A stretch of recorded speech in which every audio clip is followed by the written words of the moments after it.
Glória a Deus. Querido, abra sua Bíblia no livro de Mateus, capítulo 17.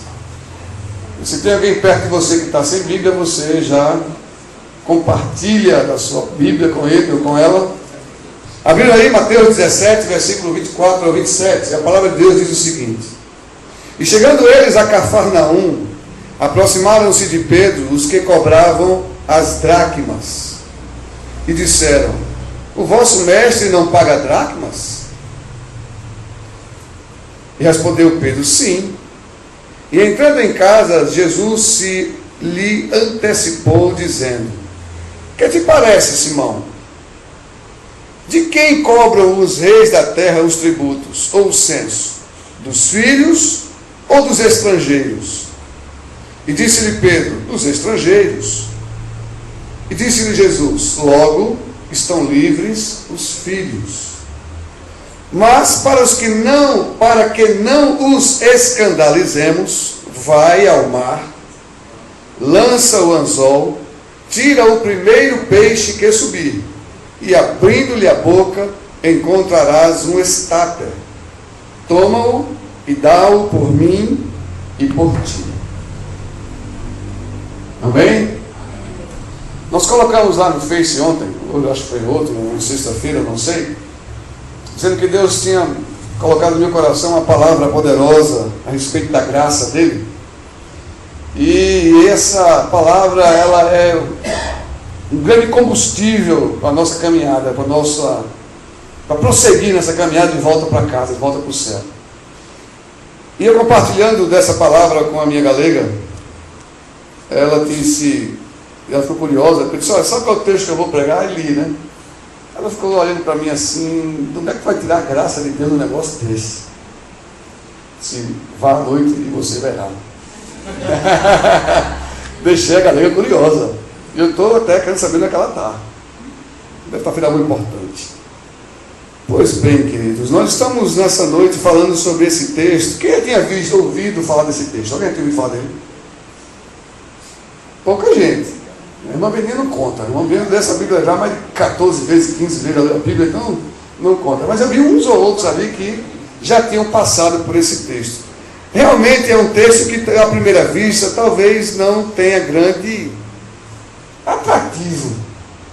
Talvez, em princípio, você não perceba algo importante nesse texto.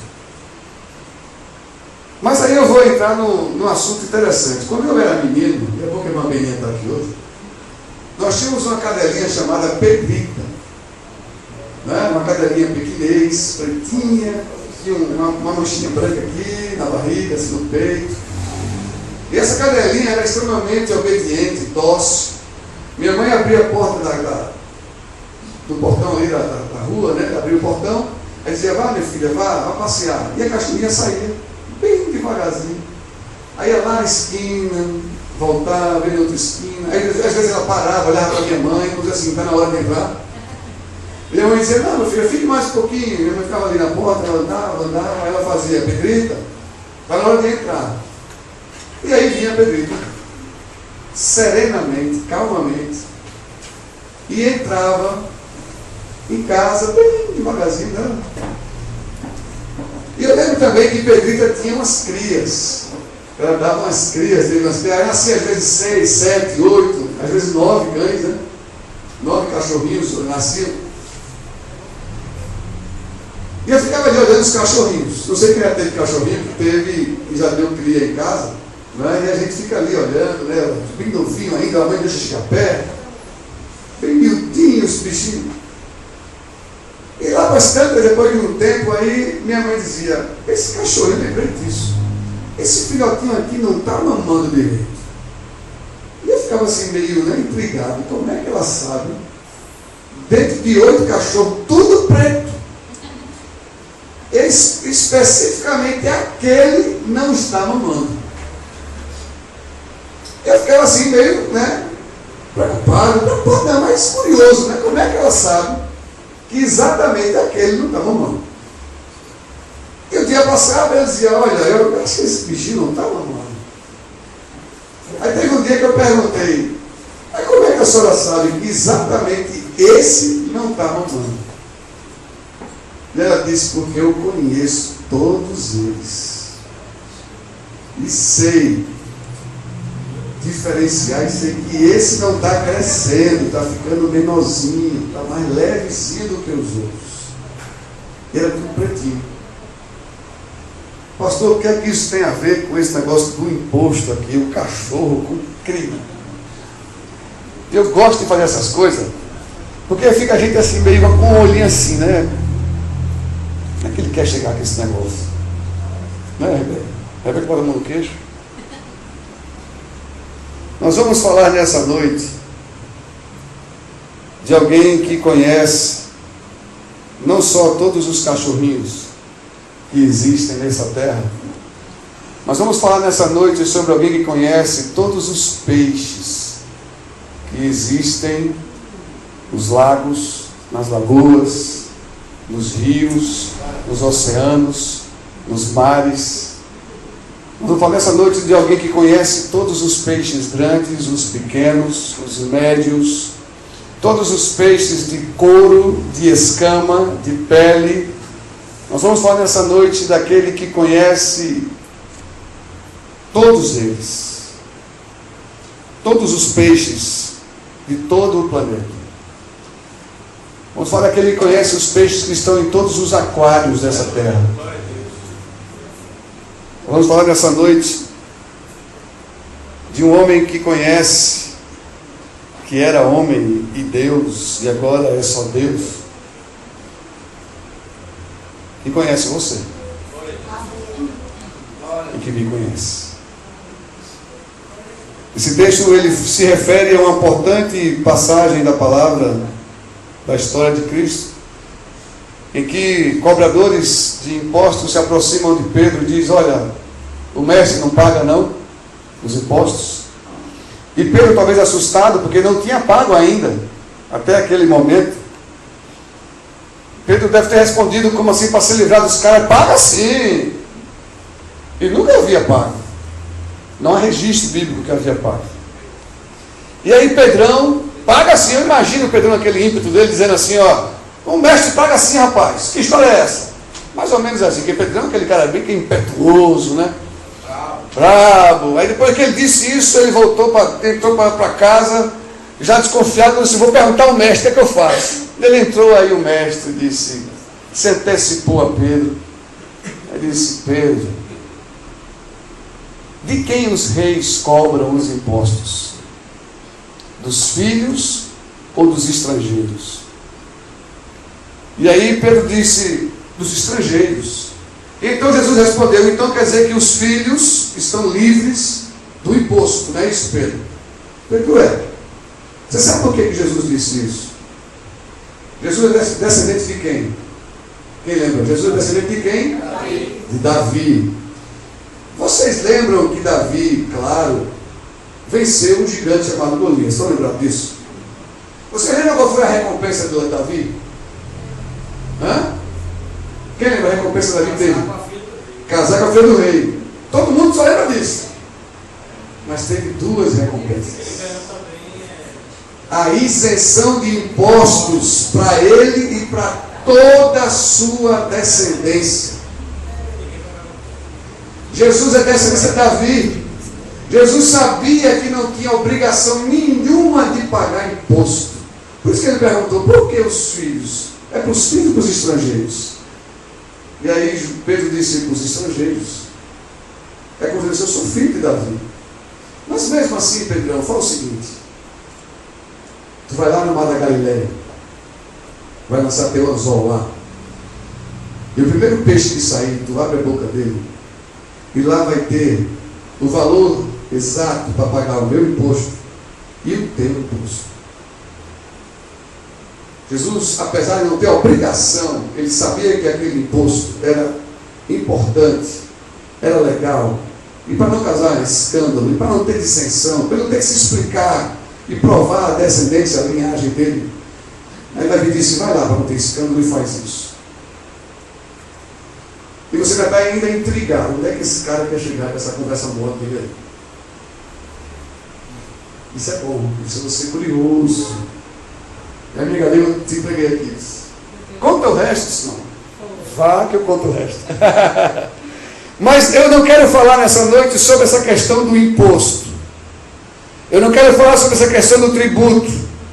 Eu não quero falar sobre dracma, sobre stater, que é como se fosse uma stater vale 2 dracmas. É tipo o valor, muda só o valor. Eu não quero falar sobre isso, mas eu quero falar sobre um acontecimento fabuloso, extraordinário, que é Jesus saber que lá no fundo do mar da Galileia existia um peixe entalado.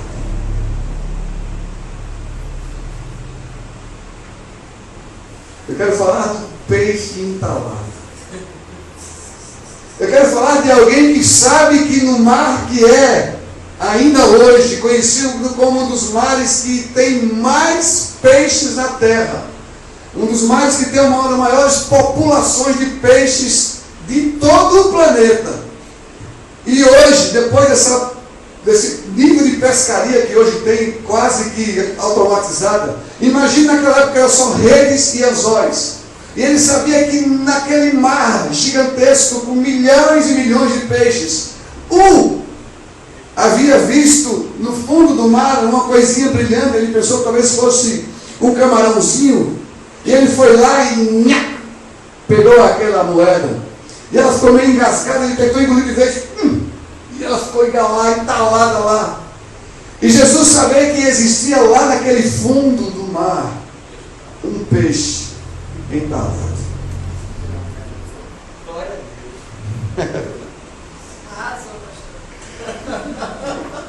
Agora imagina, irmão.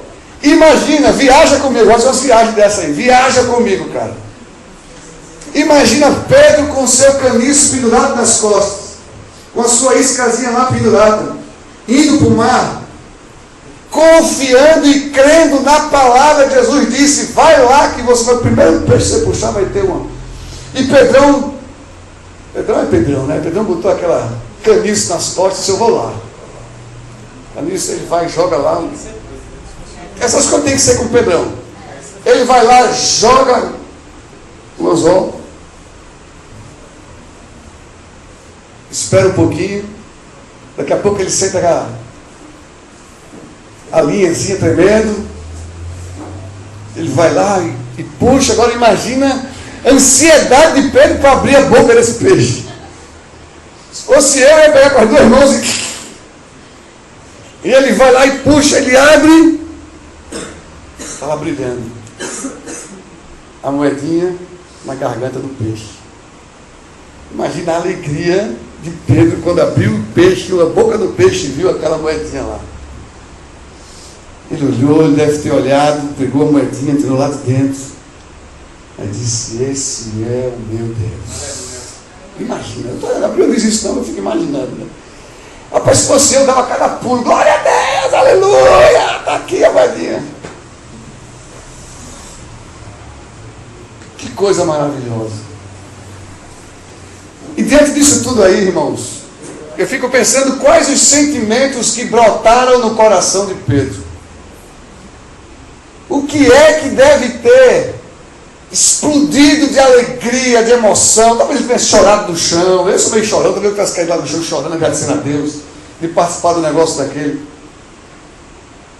Pois bem, irmãos, aí esse acontecimento ele traz grandes reflexões, grandes revelações de como Deus e nós e Deus temos um relacionamento diferenciado.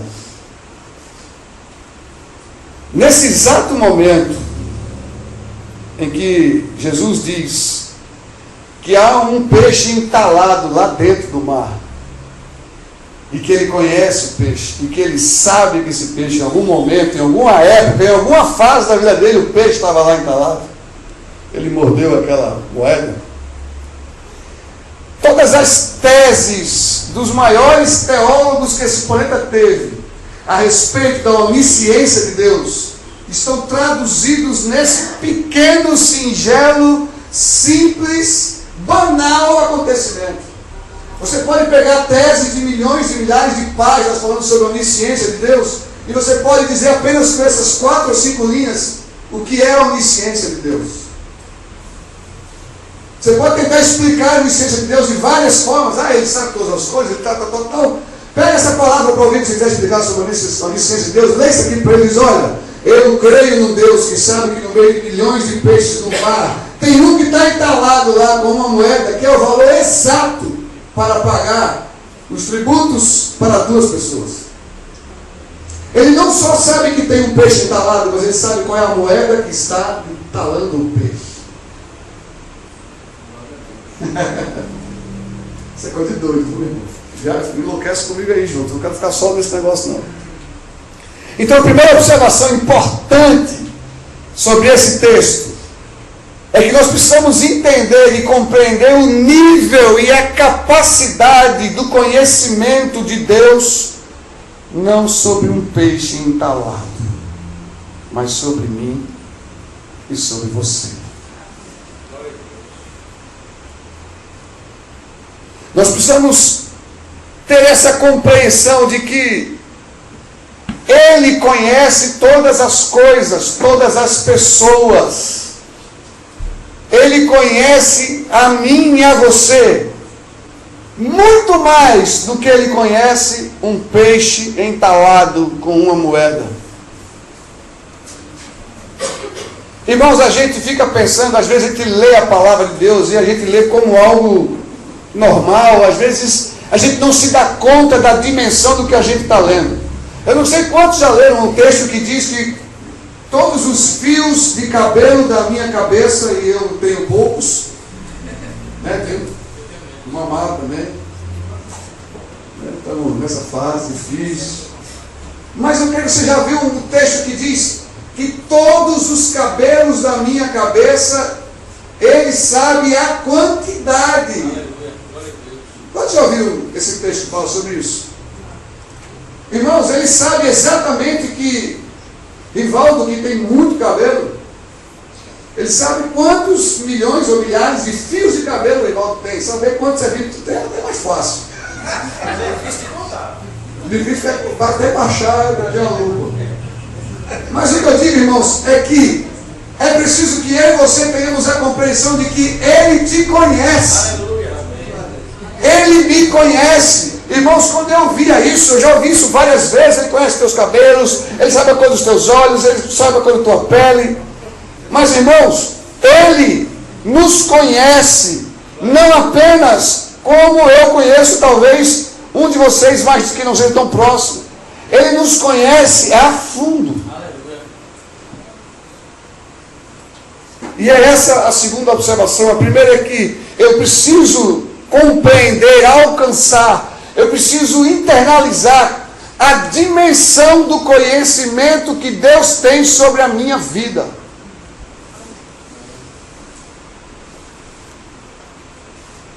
Aquele que conhece um peixe no fundo do mar, conhece você.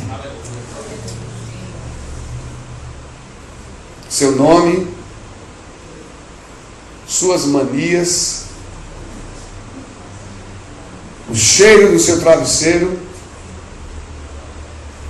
Aquele que conhece um peixe no fundo do mar entalado, ele conhece os sinais que tem no meu corpo e no seu. Ele sabe onde você guarda aquele dinheirinho que está guardando para alguma coisa, escondidinho. Ele sabe os seus rituais para tomar banho. Primeiro o sabor acolá, depois o sabor aqui. Ele sabe porque se você abotou a camisa de baixo para cima ou de cima para baixo. Ele sabe se você gosta mais de pentear o cabelo para o lado direito ou para o lado esquerdo, para quem tem esse privilégio.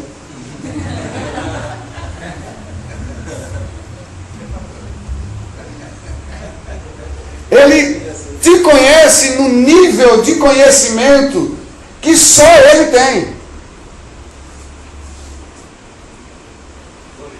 E eu quero, irmãos, é por isso que a gente tem tentado trazer aqui palavras para te fazer forçar a tua mente a pensar nesse nível de conhecimento que Deus tem de você, só Ele te conhece. E tenta alcançar o que eu vou dizer agora. Isso quer dizer que, nesse nível de conhecimento, eu só existo para Ele. Deixa eu tentar explicar melhor. Márcio me conhece há pouco tempo. Ele tem um certo nível de conhecimento. E esse nível de conhecimento que ele tem de mim, muitas pessoas têm. Então, nesse nível de conhecimento, eu existo para muita gente. Mas o nível de conhecimento que Deus tem de mim, só Ele tem. Então, nesse nível, eu só existo para Ele. Você está alcançando isso aí, irmão? Aleluia, a palavra faz você pensar. Aleluia. E algo interessante, queridos. Eita, apertei um botão errado aqui. Volta. Chega. Pronto. Eu estava refletindo sobre níveis de conhecimento das pessoas. A gente, por trabalhar numa instituição pública, eu dou aula lá na instituição que a gente trabalha há mais de 22, 23 anos. Eu acho que já passaram mais de 2.000 alunos pela minha mão ali, ou mais, eu acho que mais, muito mais. Deus sabe. Ele sabe exatamente quantos alunos eu tive nessa minha história. Muito bem, muito obrigado, meu filho. Quando dá um cheiro. E a gente se torna uma pessoa pública. O pastor é uma pessoa pública. O diretor do colégio é uma pessoa pública. E é interessante que às vezes chegam pessoas para junto de mim e dizem assim: rapaz, eu encontrei com um amigo íntimo seu. Eu digo, que bom, qual é o nome dele? Aí o cara diz o nome. E eu fico... Dá um detalhe dele aí, como é que ele é. Porque tem pessoas que conhecem a gente porque apertou a mão, deu um abraço, ouviu. E quando se encontra com outra pessoa, diz: ah, eu sou amigo íntimo dele. Quem já viu isso aí? Uma história parecida. Aí chega para junto de mim, o cara, pô, conheci um amigo teu, fulano e tal. E aqui é aquele constrangimento, né? Aquele né? Constrangimento, o cara é amigo íntimo meu, eu não sei quem é o cara, vê que coisa estranha. Mas tem pessoas que têm um pouco mais de intimidade, que são aqueles amigos que conhecem de festas, conhece de ir lanchar junto, conhece que eu gosto de sushi, sabe que eu gosto disso, e só falar da água na boca. Hora dessa, 7:05, caranguejo. Tiraram uma foto minha todo melecado de caranguejo, está no Facebook. Mas... escondido de charque. Sururu. Então esse... não gosta de água de coco. Então esse é um nível de conhecimento um pouco melhor. Ele já conhece alguns gostos meus. Mas já tem outro que é um pouquinho mais íntimo, que já conhece um pouco do coração da gente, que já consegue antecipar algumas reações que a gente tem, e que diz assim: ah, rapaz, se isso acontecesse com fulaninha, ela ia fazer isso. Se isso fosse com o Beltrano, a reação seria essa. Porque ele tem um certo nível de conhecimento. Tem aqueles que ainda são um pouco mais íntimos, que é a família, que conhece a história da gente. Conhece como nascemos, como crescemos. Conhece aquele dia que o cara caiu e quebrou a perna, ou aquele outro que ele fez uma trela e sujou tudo dentro de casa, ou que desapareceu, ou que dormiu debaixo de um... como é lá no negócio do ar-condicionado, ou que entrou na gaveta, dormiu na gaveta, né? Luquinha. Ele conseguiu entrar na gaveta, fechar a gaveta com ele dentro, e dormiu lá dentro, Lucas. Conseguiu isso. E ficaram loucos dentro de casa procurando Lucas dentro da gaveta dormindo, fechada a gaveta. E existe alguém que é um pouco mais íntimo ainda. E vou dizer a você que tem um nível de intimidade muito grande, que é aquela pessoa que você divide a cama, a escova de dente, a toalha, os sonhos, os problemas, as angústias, as alegrias. É aquela pessoa que te conhece de um nível de intimidade muito grande. Você está alcançando aí? E é o seu cônjuge, o seu esposo, sua esposa. E não existe outra pessoa que na face da terra não há ninguém que te conheça como ela. Que é você mesmo. E mesmo eu me conhecendo, e você se conhecendo, tem horas que a gente se assusta com a gente mesmo. Tem ou não tem? A gente se assusta com pensamentos que vêm e diz, puxa, como é que isso veio na minha cabeça? A gente se assusta até com decisões que a gente toma, com reações que a gente tem, ou com omissões que a gente tem, que a gente deixou de fazer algo. A gente se assusta com a gente mesmo, apesar de nos conhecer como ninguém na terra. Amém? Você está aí? Está acompanhando até aí? Até que aparece aquele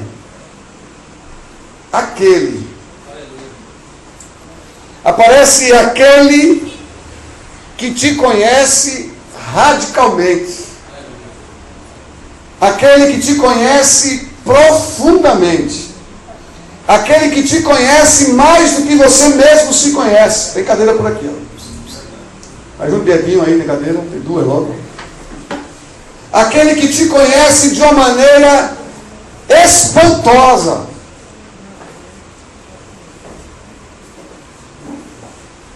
Esse mesmo que conhece um peixe em um mar, esse mesmo que sabe que no mar da Galileia há um peixe entalado, ele conhece as mulheres de Recife.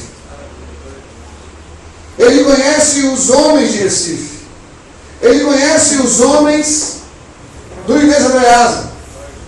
Ele conhece as mulheres do Inês Andreasa, dos Afogados, os homens. Lá de Belo Jardim, ele conhece, também Piedade. Esse mesmo que conhece um peixe no fundo do mar da Galileia, ele conhece você e a mim como ninguém, de uma maneira extraordinária, irmãos. Onde é que esse pastor quer chegar com esse negócio? Esse mesmo que conhece um peixe que em algum momento entalou com uma moeda, ele conhece a mim e a você que um dia entalamos com algumas coisas nessa vida.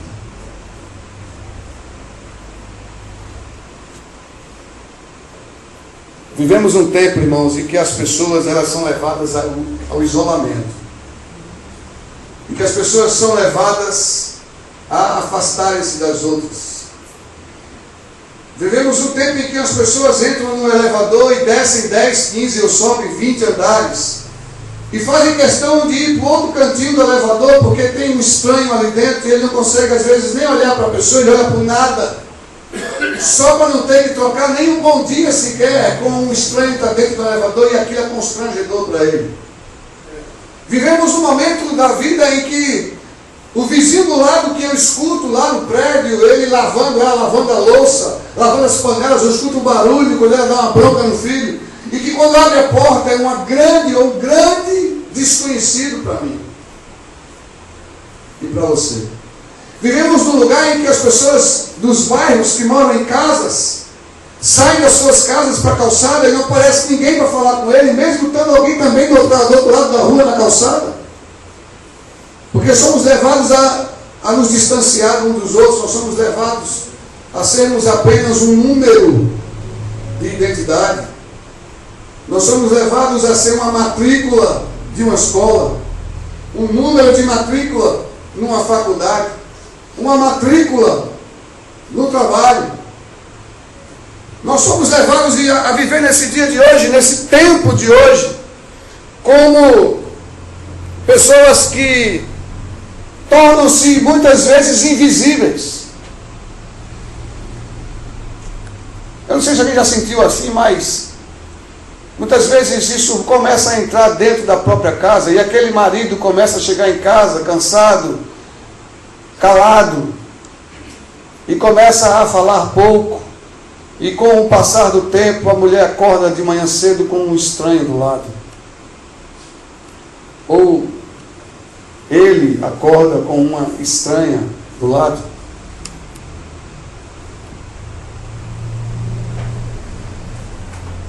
Nós somos levados a um processo de solidão, de nulidade, desimportância, de falta de importância. Essa invisibilidade leva muitas pessoas a iniciarem um processo depressivo.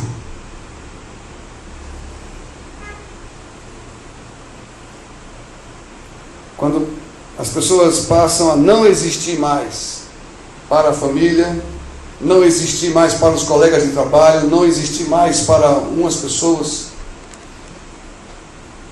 e elas começam a viver a impessoalidade.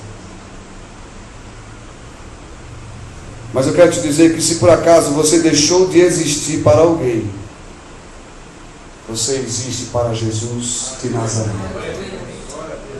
Se você deixou de existir para aquela pessoa que você tanto ama, você existe para o homem que conhece o peixe lá no fundo do mar da Galileia. Aleluia.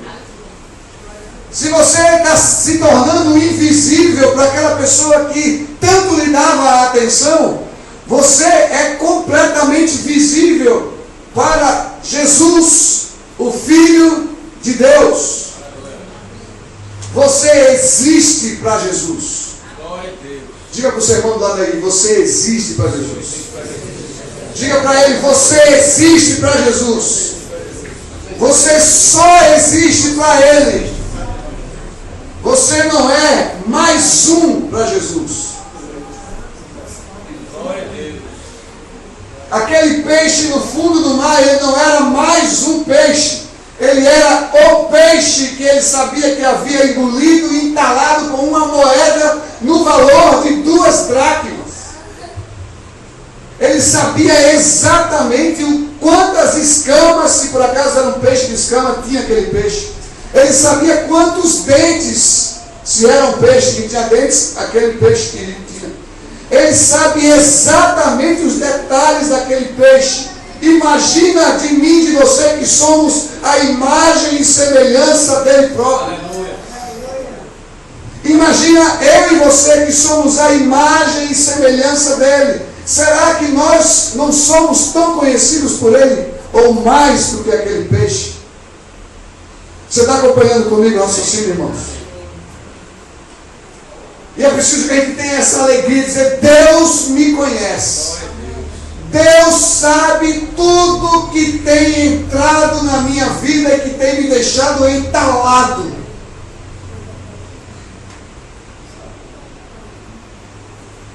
Glória a Deus. Meu irmão, saber que existimos para Deus, para Jesus, faz toda a diferença. Saber que eu existo para Ele faz toda a diferença. Saber que eu existo para Ele faz toda a diferença. Porque pode o mundo inteiro esquecer de mim. Pode a mãe que amamenta esquecer do filho. Mas Ele jamais esquecerá de você. Aleluia! Glória a Deus! Yes! Glória a Deus! Saber que existimos para Jesus faz toda e completa e absurda diferença. Porque não há como, e presta bem atenção, não há como eu e você nos escondermos dele. Porque aquele peixe estava a 30, 40, 50, 70 metros de profundidade, misturado a milhares de peixes, e ele sabia exatamente qual era o peixe. A Terra estava chegando nos 7 bilhões de pessoas. E ele sabe exatamente quem é você no meio desses 7 bilhões de pessoas. Não há como esconder. Não há o que fazer para sair da presença dele, ou sair do alcance da visão dele, ou por mais que achemos que ele não está nos alcançando com a sua visão, não há como. Para onde me ausentarei do teu espírito? Para onde fugirei da tua face? Se subo aos céus, lá tu estás. Se faço a minha cama no mais profundo abismo, lá também estás. Se tomo as asas da alvorada e me detenho nos confins dos mares, ainda lá me haverá de guiar a tua mão, e a tua destra me susterá. E ainda, se eu digo, as trevas com efeito me encobrirão, e a luz ao redor. Esse negócio é bom, mas às vezes eu toco no lugar errado, a bicha sai do caminho. Vem pra cá. E ainda se eu digo, as trevas com efeito me encobrirão, e a luz ao redor de mim se fará noite, até as próprias trevas não te serão escuras, pois para ti as trevas e a luz são a mesma coisa. Não há como se esconder dele, irmão. Não tem como você sair do alcance. Não tem como eu sair do alcance dele. Quem sabe o que há no interior de um peixe, sabe o que há no interior de um coração. Quem sabe o que há no peixe, sabe o que há no teu e no meu coração.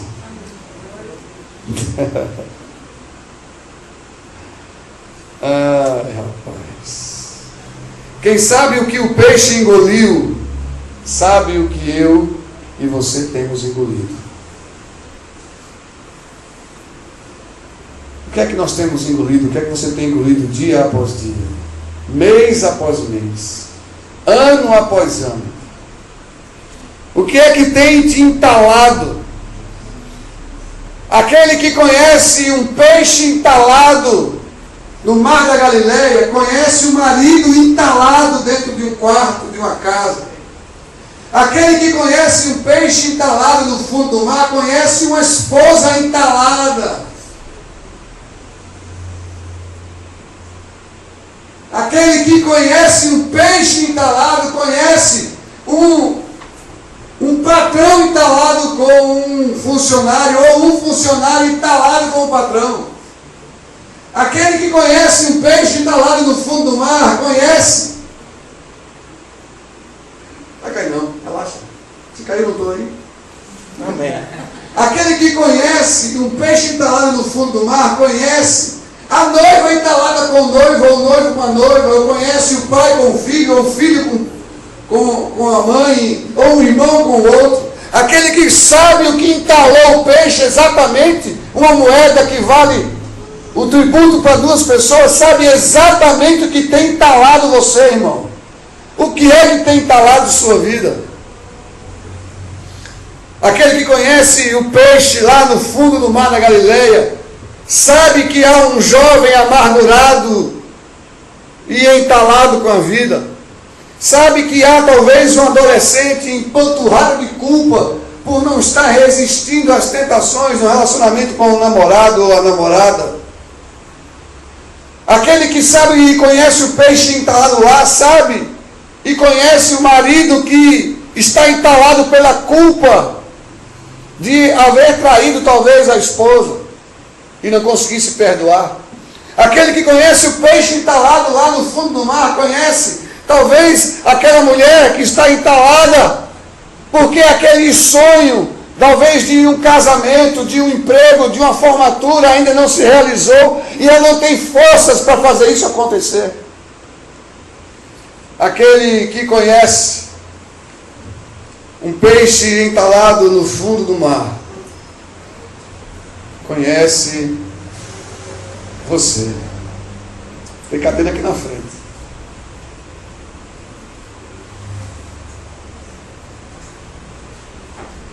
Grande Daniel. Eu vou ter que parar para dar um cheiro. Né?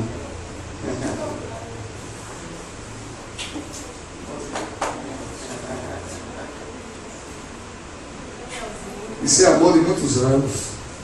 Muito. Desde os que ele tinha uns 16 anos, 15. Agora está com 18, 19. Quase, né? Aquele que conhece um peixe entalado lá no fundo do mar, irmãos, conhece exatamente o que você está passando. Sabe o que você, esposa, está passando, sabe o que você, marido, está passando, sabe o que você está passando exatamente. Aquele que conhece um peixe não vai conhecer você. É preciso compreender a dimensão do que significa ter conhecimento e que Jesus sabe tudo, absolutamente tudo, sobre mim e sobre você. Aleluia. Ele sabe, irmãos. Ele sabe o que está atormentando a sua vida. Ele sabe aquilo que tem tirado o seu sono de madrugada. Ele sabe aquilo que tem trazido preocupações durante o dia. Ele sabe exatamente aquilo que você se esforça em não querer pensar naquele assunto, porque todas as vezes que você pensa nisso ou que alguém toca nesse assunto, vem à tona tudo aquilo de novo.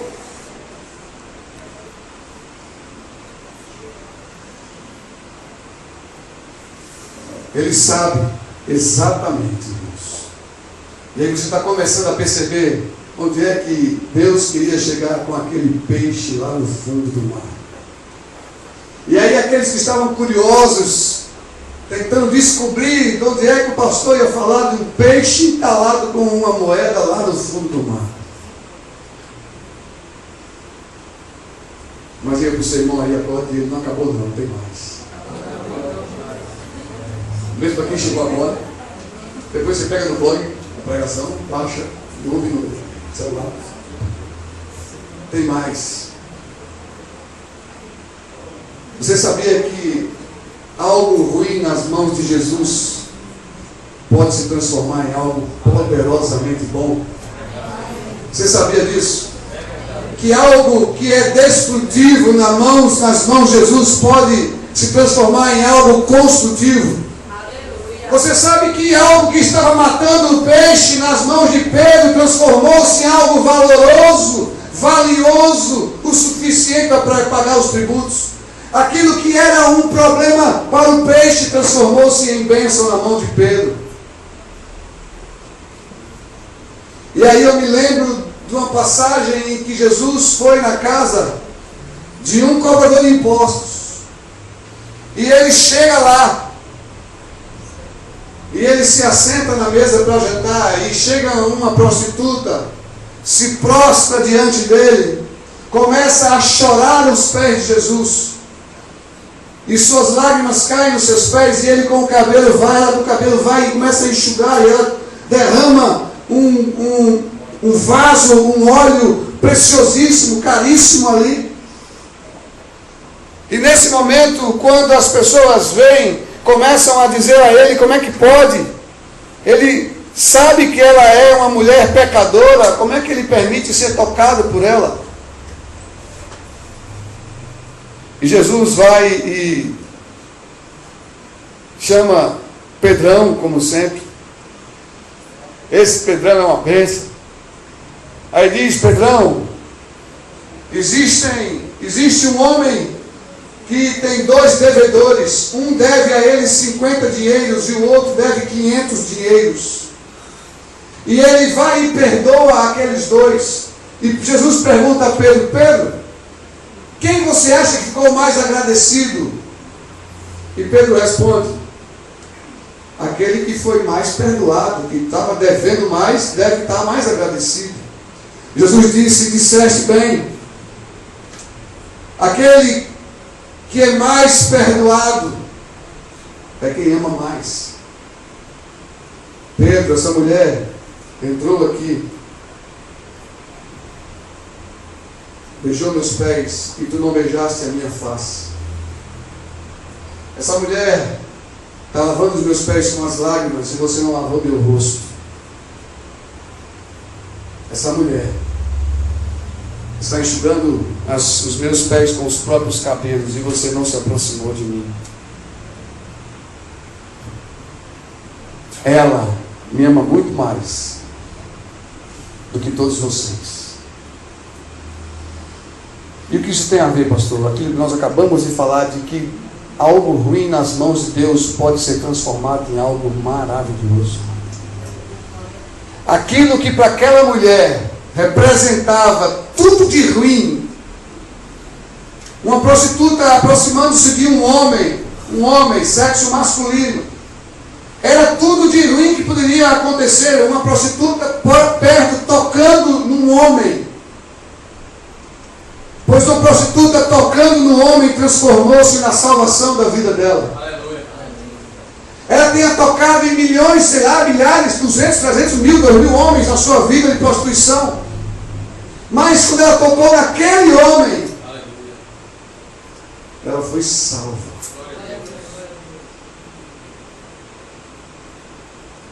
Ela foi salva.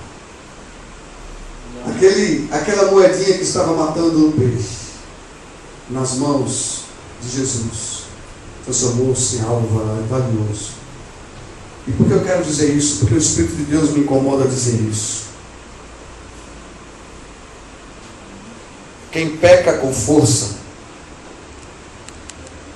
quando se converte, é santo com força. Glória a Deus. Como de matuto, de com força.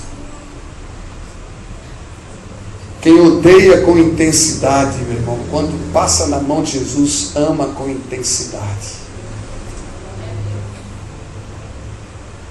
Quem tem uma grande capacidade de se amargurar, quando passa na mão de Jesus, tem uma grande capacidade de se doar. Quem persegue cristão com grande intensidade, como Saulo, quando tem um encontro com Cristo, se transforma no intérprete do cristianismo como Paulo. Aleluia! Quem pecava feito Eduardo se transforma num pastor para a glória dele depois de passar na mão de Cristo. Pois se você tem pecado nesses últimos dias com abundância, irmãos, se prepare que quando Deus tiver um encontro contigo, você vai ser santo como poucos. Aleluia! Aleluia! Porque quanto mais é perdoado, mais é amado. Glória a Deus. Aleluia! Pois se prepare, meu irmão, porque você está na alça de mira de Deus. Aleluia. Porque uma hora Ele vai te pegar. E onde abundou o pecado, superabundará a graça de Deus. Yes! Glória a Deus. Aleluia!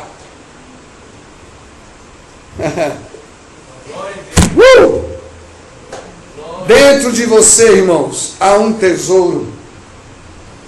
Dentro de você, por mais pecador que você tenha sido nesses tempos, por mais miserável que você esteja se achando nesses tempos, por mais sujo, podre e imundo que você esteja se achando, dentro de você há algo que, se passar nas mãos do Senhor Jesus, não tem preço. Conversando com o Joacil, ele me deu uma ilustração interessante de que um escultor olhou para uma pedra e ele disse: dentro dessa pedra tem uma escultura. A minha função é ir lá e fazer ela aparecer, descobrir ela, mais ou menos isso. Dentro de você há isso. Só precisa ser descoberto. Só precisa vir à tona. Só precisa desse encontro. Só precisa desse momento mágico, aspas, porque é uma palavra que é fácil de entendimento.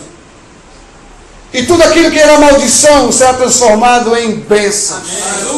E tudo aquilo que era tristeza será transformado em alegria. E tudo aquilo que era rancor, choro, vai ser transformado em riso e júbilo. Aleluia! E tudo aquilo que era amargura será transformado em alegria, em amor. E aquele relacionamento que era frio vai se transformar num relacionamento tórrido, caliente. Pois é assim. Aquilo que está frio, que não esteja morno, pode se transformar em algo extremamente fervente. Aleluia. Nós estamos finalizando. E preste atenção para esse desfecho. Nessa noite, aliás, ontem,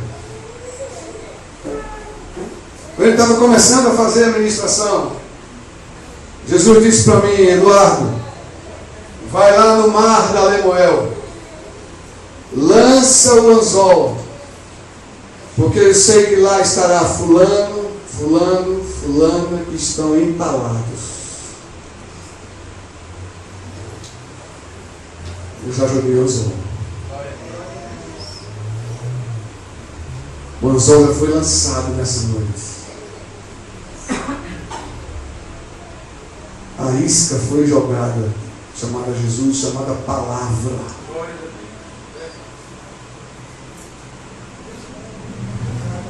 Assim como ele disse para Pedro, eu quero te dizer que nessa noite eu vim aqui para te pescar.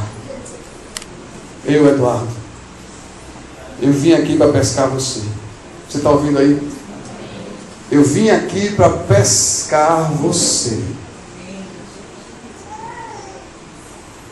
O anzol já foi. Hoje eu vim aqui porque Jesus quer desentalar você. Ele sabe exatamente o que você engoliu. Ele sabe exatamente o que tem transformado e dificultado a sua vida. E a única coisa que você precisa fazer é morder a isca. E esse é o título dessa administração que eu estou dizendo no finzinho. Morda a isca. Pessoas chegaram aqui entaladas, mas aquele que conhece tudo sobre você me mandou aqui te pescar. Me mandou aqui dizer para você que ele te conhece, que para ele você existe. E que se você se permitir ser pescado por ele, tudo aquilo que era maldição, que era tristeza, que era dificuldade, que era pecado, vai ser convertido em bênçãos mais que abundantes. Porque quando o mundo cai ao seu redor, ele é a esperança. Porque quando o mundo cai ao seu redor, ele é a mão estendida. Porque quando o mundo cai ao meu redor, ao seu redor, ele é aquele que vai e te tira daquele lugar. Eu sei que Deus ministrou muito forte o teu coração nessa noite sobre isso. Eu queria que você fechasse seus olhos, eu vou orar por ti.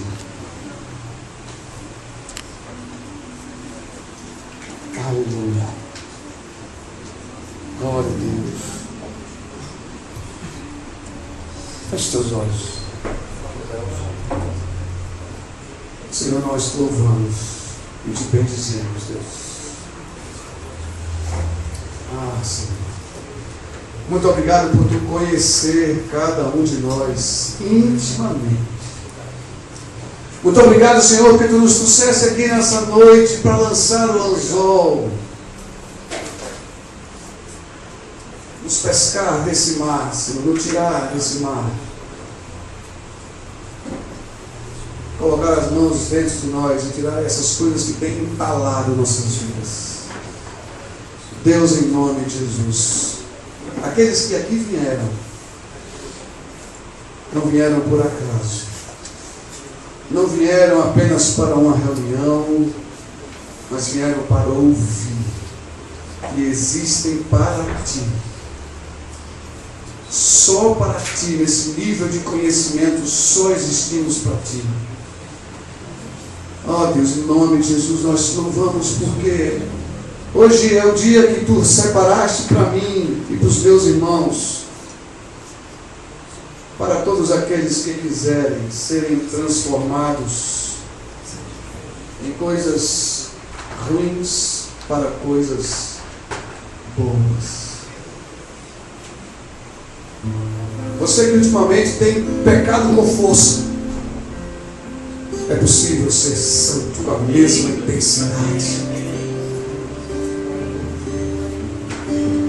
Você que tem vivido amarguras intensamente, é possível se doar intensamente. Você que tem estado triste intensamente, é possível, através de Jesus, ter momentos de alegrias intensas, profundas. Porque eu só conheço um que pode mudar a história de uma vida, de uma família, de um casamento. Eu só conheço um que tem poder nos céus e na terra. Eu só conheço um. Só há um que tem poder nos céus, na terra e debaixo da terra. Só há um. Talvez você esteja agora tímido. Eu não vou te chamar a vir aqui na frente. Eu não vou querer que você diga nada para mim. Não. Mas onde você está, sentado do jeito que você está, sem precisar abrir a sua boca, mas até com a sua mente, você pode dizer: Senhor, me ajuda, me desentala desses gostos que tem me levado para longe de ti. Senhor, me desentala dessa amargura das pessoas que têm ao meu redor me entristecido, me machucado e me ferido. Senhor, me desentala desses sonhos que eu luto e eu não vejo realizar. Senhor, Ele te conhece, filho, filha, irmão, irmã, Ele te conhece profundamente. Ele sabe, Ele ouve o que você está dizendo com sua mente agora. Não perca a chance de ser pescado por Deus agora. Não perca a chance, em nome de Jesus, de morder a isca do céu.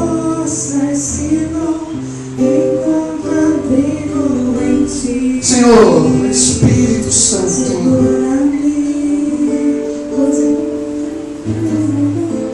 Espírito Santo, a palavra diz que és tu que convence a mim e a meus irmãos daquilo que podemos e devemos fazer.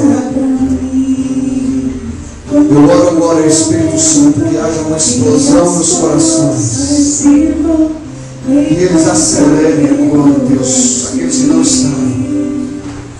Em nome de Jesus. Em nome de Jesus.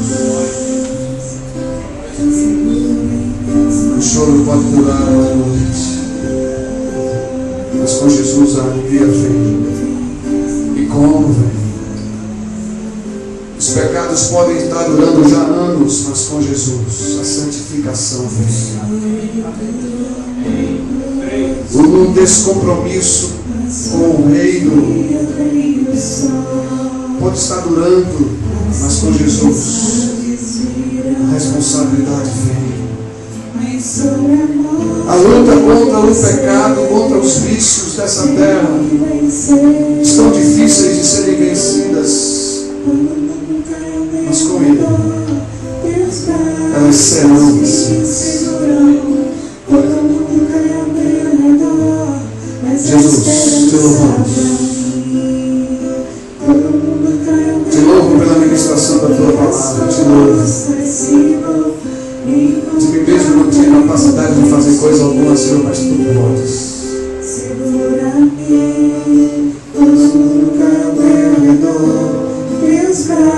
braços me seguram, quando o mundo cai ao meu redor, és a esperança pra mim. Quando o mundo cai ao meu redor e as forças se vão, encontro amigo em ti. Segura-me em minhas mãos. Se você conhece a letra, você canta, adora, sem olhar. Mas se você não canta, conhece, acompanha a letra.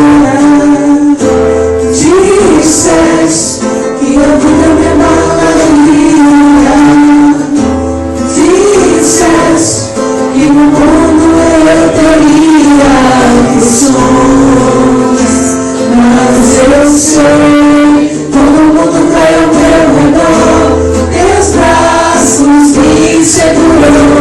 Quando o mundo cai ao meu redor, és a esperança pra mim.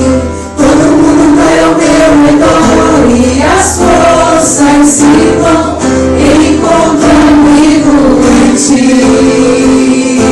Segura-me, segura em minhas mãos. Ele está aqui nessa noite. Ele está aqui nessa noite. Ele quer segurar não só nas suas mãos, mas Ele quer ser todo seu. Ele quer começar uma nova história. Ele quer começar uma nova caminhada. Não importa o que foi feito até hoje. Não importa o quanto você acha que está sujo ou suja. Não importa. Porque Ele diz, eu não me lembro daquilo que passou. Porque Jesus só olha para frente. Jesus não olha para trás, Ele só olha para frente. Ele só vê o futuro. Ele só vê o futuro de um homem cheio de Deus, de uma mulher cheia de Deus. Ele só vê o futuro de alguém quebrantado. Ele só olha para aquele pastor que vai nascer, para aquela missionária, para aquela ministra, para aquele ministro. Para o pastor da casa, ele só olha lá na frente para aquilo que você será nas mãos dele. Ele não olha para o que você já foi. Ele não olha para o que você já fez. Ele não olha para o que passou. Ele só olha para frente.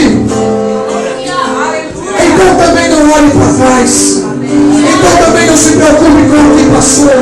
Então também não dê ouvidos àquilo que te leva para trás. Ora, carabaxere, canteira, balaxere, carabaçou.